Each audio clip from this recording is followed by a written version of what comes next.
You just hit level 80 and don't know where to go next? Or maybe use the level 80 boost and just want to see the end game? Well, don't worry, you're in the right place. Let's get started with the first part. If you level to 80, your gear will probably be a mosaic of rarities, which does the job in the main game.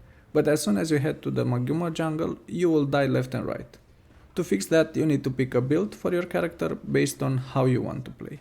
There are plenty of options. If a YouTube guide on builds is too long, you can use Meta Battle or Hardstack to get the written version depending on the content you want to do.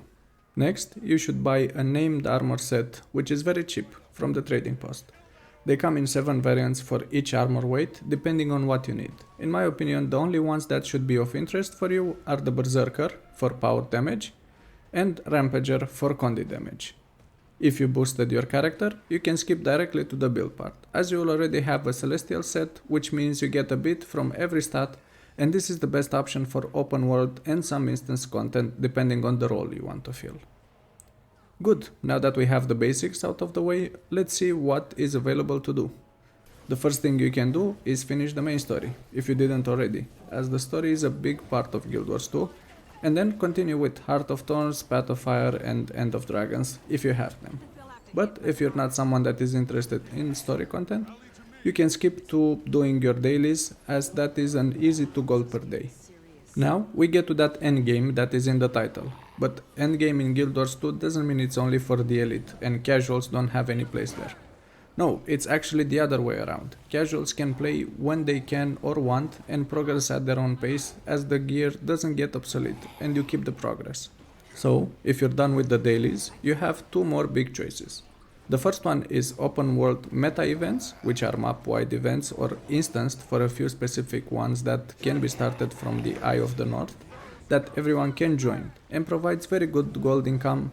And the second one is instance content, which is split in another 2 categories, 5-man content and 10-man content.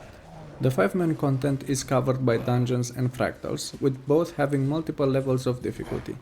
But if you want the real 5-man endgame content, you should focus on fractals. The 10-man content is covered by strikes and raids, and similar with the 5-man content, they also have multiple levels of difficulty. But keep in mind that raids have the difficulty curve a lot higher, as you need to focus on mechanics and know your class and role. But strikes, on the other hand, are a lot more forgiving, but can get tougher to beat than raids.